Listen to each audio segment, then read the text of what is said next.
बिस्मिल्लाहिर्रहमानिर्रहीम। दोस्तों, अरशद लोधी कम ਦੀਆਂ ਗੱਲਾਂ ਨਾਲ ਹਾਜ਼ਰ ਖਿਦਮਤ ਹੈ। ਅੱਜ ਮੈਂ ਤੁਹਾਨੂੰ ਦੋ ਸਹਾਬਾ ਕਰਾਮ ਦੀ ਗੱਲ ਸੁਣਾਉਣ ਲੱਗਾ ਜਿਨ੍ਹਾਂ ਦੀ ਕਬਰਾਂ 1300 ਸਾਲ ਬਾਅਦ ਇਰਾਕ ਦੇ ਸ਼ਹਿਰ ਦਰਿਆਏ ਫਰਾਤ ਦੇ ਕਿਨਾਰੇ ਉਹਨਾਂ ਨੂੰ ਕਬਰਾਂ ਚੋਂ ਕੱਢ ਕੇ ਦੂਸਰੀ ਜਗ੍ਹਾ ਮੁੰਤਕਿਲ ਕੀਤਾ ਗਿਆ ਸੀ। ਤੇ ਦੋਸਤੋ, ਗੱਲ ਇਸ ਤਰ੍ਹਾਂ ਹੈ ਕਿ ਇਰਾਕ ਦਾ ਬਾਦਸ਼ਾਹ ਹੋਇਆ ਹੈ ਮਲਕ ਫੈਸਲ ਅਵਲ। ਉਹਨਾਂ ਨੂੰ ख्वाब ਆਉਂਦਾ ਹੈ।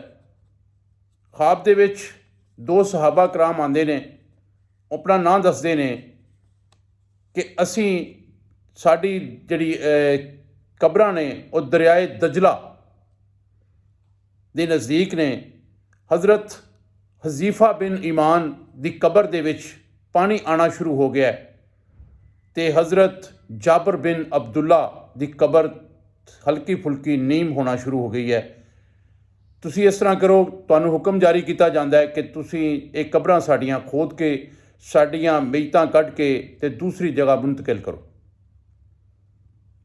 ਮਲਕ ਫੈਸਲ ਬਾਦਸ਼ਾਹ ਜਿਹੜਾ ਸੀ ਉਹਨੇ ਇਹ ख्वाब ਸੁਣੀ ਅਤੇ ਸੁਣੀ ਨਾ ਸੁਣੀ ਕਰਕੇ ਗੱਲ ਨੂੰ ਇਗਨੋਰ ਕਰ ਦਿੱਤਾ। ਲੇਕਿਨ ਅਗਲੇ ਦਿਨ ਹੀ ਇਹ ख्वाब ਦੁਬਾਰਾ ਉਹਨਾਂ ਨੂੰ ਆਉਂਦੀ ਹੈ। ਉਹਨਾਂ ਨੇ ਫਿਰ ख्वाब ਨੂੰ ख्वाब ਸਮਝ ਕੇ ਉਹਨੂੰ ਇਗਨੋਰ ਕੀਤਾ। ਦੋਸਤੋ, ਉਸ ਤੋਂ ਅਗਲੇ ਦਿਨ ਇਹ ख्वाब ਇਰਾਕ ਦੇ ਮੁਫਤੀ ਆਜ਼ਮ ਨੂਰੀ ਅਲ ਸਈਦ ਨੂੰ ਆਉਂਦੀ ਹੈ। ਸੇਮ ख्वाब ਸਹਾਬਾ ਕਰਾਮ ਨੇ ਆਪਣੇ ਨਾਂ ਦੱਸੇ, ख्वाब 'ਤੇ ਪੋਜੀਸ਼ਨ ਦੱਸੀ ਕਿ ਇਸ ਤਰ੍ਹਾਂ ਸਾਡੀਆਂ ਕਬਰਾਂ ਦੇ ਵਿੱਚ ਪਾਣੀ ਦਾਖਲ ਹੋ ਰਿਹਾ ਅਤੇ ਸਾਡੀਆਂ ਕਬਰਾਂ ਨੂੰ, ਸਾਡੀ ਮਈਤਾਂ ਨੂੰ ਕੱਢ ਕੇ ਦੂਸਰੀ ਜਗ੍ਹਾ ਮੁੰਤਕਿਲ ਕੀਤਾ ਜਾਏ। ਮੁਫਤੀ ਸਾਹਿਬ ਸੁਬਾਹ ਉੱਠੇ, ਵਜ਼ੀਰ ਆਜ਼ਮ ਦੇ ਕੋਲ ਜਾ ਕੇ ਪੇਸ਼ ਹੋਏ। ਵਜ਼ੀਰ ਆਜ਼ਮ ਨੂੰ ਜਾ ਕੇ ਸਾਰਾ ਵਾਕਿਆ ਦੱਸਿਆ ਅਤੇ ਵਜ਼ੀਰ ਆਜ਼ਮ ਨੇ ਮੁਫਤੀ ਸਾਹਿਬ ਨੂੰ ਲੈ ਕੇ ਬਾਦਸ਼ਾਹ ਮਲਕ ਫੈਸਲ ਅਵਲ ਦੇ ਕੋਲ ਹਾਜ਼ਰ ਹੋ ਗਏ। ਉਹਨਾਂ ਨੂੰ ਜਾ ਕੇ ਇਹ ਸਾਰਾ ਵਾਕਿਆ ਦੱਸਿਆ ਅਤੇ ਬਾਦਸ਼ਾਹ ਸਲਾਮਤ ਨੇ ਕਿਹਾ ਕਿ ਇਹ ख्वाब ਤਾਂ ਮੈਨੂੰ ਵੀ 2 ਦਿਨ ਤੋਂ ਆ ਰਹੀ ਹੈ, ਮੈਂ ਤਾਂ ख्वाब ਨੂੰ ख्वाब ਸਮਝ ਕੇ ਇਗਨੋਰ ਕਰ ਰਿਹਾ ਸਾਂ। ਖੈਰ, ਬਹਿ ਗਏ, ਸਿਰ ਜੋੜ ਕੇ ਉਹਨਾਂ ਨੇ ਸਲਾਹ ਮਸ਼ਵਰਾ ਕੀਤਾ ਕਿ ਇਹ ख्वाब ਜਿਹੜੀ ਹੈ ਇਹ ਸੱਚ ਹੈ। ਉਹਨਾਂ ਨੇ ਉਹਨਾਂ ਸਹਾਬਾ ਕਰਾਮ ਦੀਆਂ ਕਬਰਾਂ ਮੁਬਾਰਕਾਂ ਨੂੰ ਖੋਦ ਕੇ ਉਹਨਾਂ ਦੀਆਂ ਮਈਤਾਂ ਨੂੰ ਉੱਥੋਂ ਕੱਢ ਕੇ ਦੂਸਰੀ ਜਗ੍ਹਾ ਸ਼ਿਫਟ ਕਰਨ ਦਾ ਪ੍ਰੋਗਰਾਮ ਬਣਾ ਲਿਆ। ਜਿਸ ਵੇਲੇ ਉਹਨਾਂ ਨੇ ਇਹ ਪ੍ਰੋਗਰਾਮ ਬਣਾ ਲਿਆ ਅਤੇ ਇਹ ਖਬਰ ਟੀਵੀ, ਅਖਬਾਰਾਤ, ਮੀਡੀਆ ਦੀ ਜ਼ੀਨਤ ਜਿਸ ਵੇਲੇ ਬਣੀ ਅਤੇ ਪੂਰੀ ਦੁਨੀਆ ਦੇ ਵਿੱਚ ਇੱਕ ਵਾਰੀ ਤਰਥੱਲੀ ਮਚ ਗਈ ਕਿ ਨਬੀ ਕਰੀਮ ਸੱਲੱਲਾਹੁ ਅਲੈਹਿ ਵਸੱਲਮ ਦੇ ਸਹਾਬਾ ਕਰਾਮ ਜਿਹੜੇ ਦਰਿਆਏ ਦਜਲਾ ਦੇ ਨਜ਼ਦੀਕ ਇਰਾਕ ਦੇ ਵਿੱਚ ਦਫਨ ਸਨ, ਉਹਨਾਂ ਦੀਆਂ ਕਬਰ ਮੁਬਾਰਕਾਂ ਜਿਹੜੀਆਂ ਨੇ ਉਹ ਖੋਦੀਆਂ ਜਾ ਰਹੀਆਂ ਨੇ ਅਤੇ ਉਹਨਾਂ ਨੂੰ ਦੂਸਰੀ ਜਗ੍ਹਾ ਮੁੰਤਕਿਲ ਕੀਤਾ ਜਾ ਰਿਹਾ। ਦੋਸਤੋ, ਇਹ ख्वाब, ਇਹਦੀ ਹਕੀਕਤ ਔਰ ਇਹ ਖਬਰ ਜਿਸ ਵੇਲੇ ਪੂਰੀ ਦੁਨੀਆ ਦੇ ਵਿੱਚ ਫੈਲੀ ਅਤੇ ਇਤਫਾਕ ਨਾਲ ਜਿਹੜੀ ਗੱਲ ਸੀ ਉਹ ਇਹ ਸੀ ਕਿ ਇਹ ਦੌਰਾਨੀਆ ਹੱਜ ਦਾ ਸੀ, ਹੱਜ ਦਾ ਦੌਰ ਸੀ, ਹੱਜ ਦਾ ਟਾਈਮ ਸੀ ਅਤੇ ਬਹੁਤ ਸਾਰੇ ਮੁਸਲਮਾਨ ਜਿਹੜੇ ਨੇ ਹੱਜ 'ਤੇ ਗਏ ਸਨ। ਖੈਰ,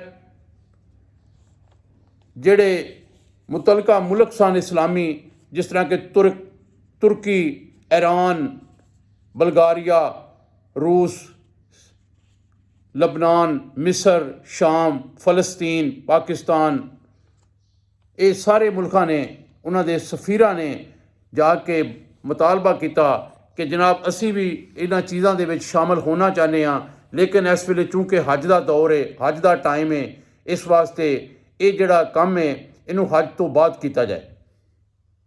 ਸਲਾਹ ਮਸ਼ਵਰਾ ਕਰਨ ਤੋਂ ਬਾਅਦ ਫੈਸਲਾ ਕੀਤਾ ਗਿਆ ਕਿ ਠੀਕ ਹੈ, ਇਹ ਕੁਛ ਦਿਨ ਦਾ ਹੀ ਗੱਲ ਹੈ, ਇਹਨੂੰ ਰੋਕਿਆ ਜਾਏ, ਕਿਉਂਕਿ ਤਮਾਮ ਮੁਸਲਮਾਨ ਮੁਲਕ ਜਿਹੜੇ ਨੇ ਉਹਨਾਂ ਦੇ ਲੋਕ ਵੀ ਇਸ ਕੰਮ 'ਚ ਸ਼ਾਮਲ ਹੋਣਾ ਚਾਹੁੰਦੇ ਨੇ, ਉਹ ਵੀ ਦੇਖਣਾ ਚਾਹੁੰਦੇ ਨੇ ਨਬੀ ਕਰੀਮ ਸੱਲੱਲਾਹੁ ਅਲੈਹਿ ਵਸੱਲਮ ਦੇ ਸਹਾਬਾ ਕਰਾਮ ਦੀਆਂ ਇਹ ਕਰਾਮਾਤ ਔਰ ਇਹ ਸ਼ਕਲਾਂ ਮੁਬਾਰਕ ਉਹ ਵੀ ਦੇਖਣਾ ਚਾਹੁੰਦੇ ਨੇ।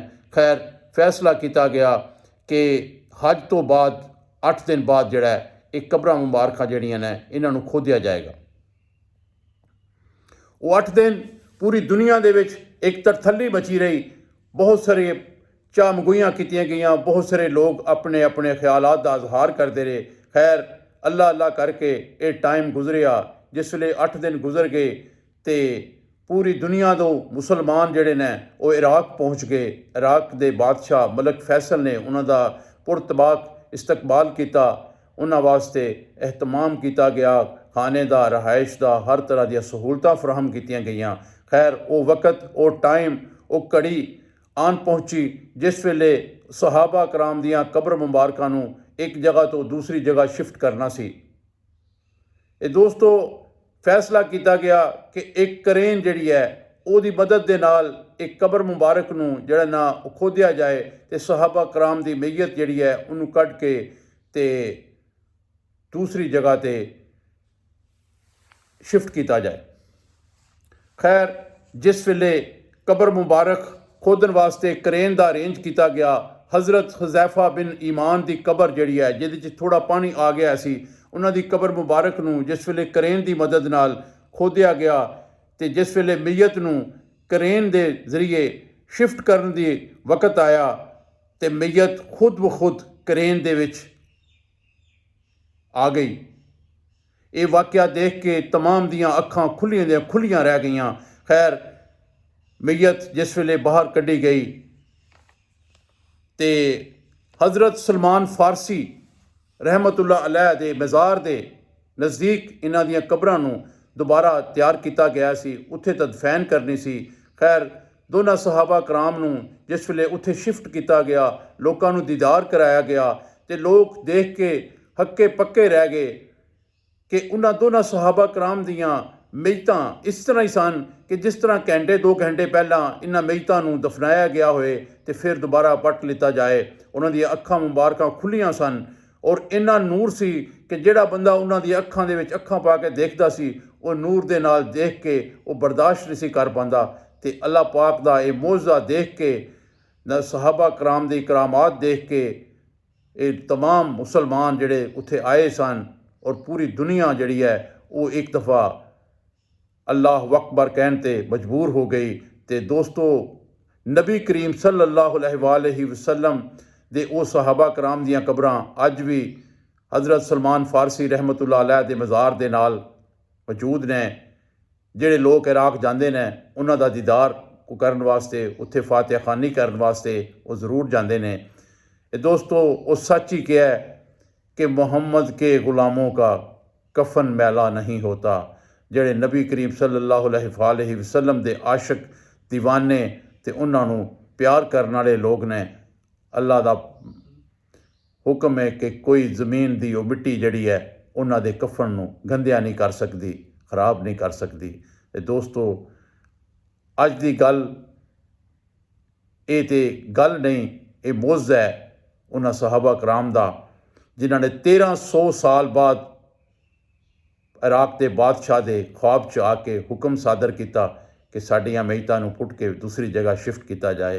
ਇਹ ਦੋਸਤੋ ਬਹੁਤ ਸਾਰੇ ਮੁਨਕਰ ਅੱਜ ਵੀ ਇਹ ਗੱਲ ਕਹਿੰਦੇ ਨੇ ਕਿ ਨਹੀਂ ਜੀ ਐਸੀ ਕੋਈ ਗੱਲ ਨਹੀਂ, ਨਬੀ ਕਰੀਮ ਸੱਲੱਲਾਹੁ ਅਲੈਹਿ ਵਸੱਲਮ ਸਾਡੇ ਤਰ੍ਹਾਂ ਹੀ ਸਨ ਅਤੇ ਸਾਡੇ ਤਰ੍ਹਾਂ ਹੀ ਸਨ, ਐਸੀ ਕੋਈ ਗੱਲ ਨਹੀਂ। ਉਹ ਨੂਰ ਸਨ ਅਤੇ ਉਹਨਾਂ ਦੇ ਸਹਾਬਾ ਕਰਾਮ ਦੀਆਂ ਅੱਖਾਂ 'ਚੋਂ ਵੀ ਨਿਕਲਣ ਵਾਲਾ ਉਹ ਨੂਰ ਦੇਖ ਕੇ ਬੜੀ ਦੁਨੀਆ ਦੰਗ ਰਹਿ ਗਈ। ਅਤੇ ਅੱਲਾਹ ਪਾਕ ਉਹਨਾਂ ਦੀਆਂ ਦਰਜਾਤ ਬੁਲੰਦ ਕਰੇ, ਉਹਨਾਂ ਲੋਕਾਂ ਦੇ ਦਰਜਾਤ ਵੀ ਬੁਲੰਦ ਕਰੇ ਜਿਨ੍ਹਾਂ ਨੇ ਉਹ ਮੰਜ਼ਰ ਆਪਣੀ ਅੱਖਾਂ ਦੇ ਨਾਲ ਦੇਖਿਆ ਔਰ ਜਿਨ੍ਹਾਂ ਨੇ ਇਸ ਕਾਰ ਖੈਰ ਦੇ ਵਿੱਚ ਆਪਣਾ ਰੋਲ ਪਲੇ ਕੀਤਾ। ਦੋਸਤੋ ਗੱਲ ਪਸੰਦ ਆਈ ਹੋਏ ਲਾਈਕ ਕਰ ਦਿਓ, ਸ਼ੇਅਰ ਕਰ ਦਿਓ। ਜਿਹੜੇ ਦੋਸਤ ਚੈਨਲ 'ਚ ਨਵੇਂ ਨੇ ਸਬਸਕ੍ਰਾਈਬ ਕਰੋ, ਚੈਨਲ 'ਚ ਸ਼ਾਮਲ ਹੋ ਜਾਓ।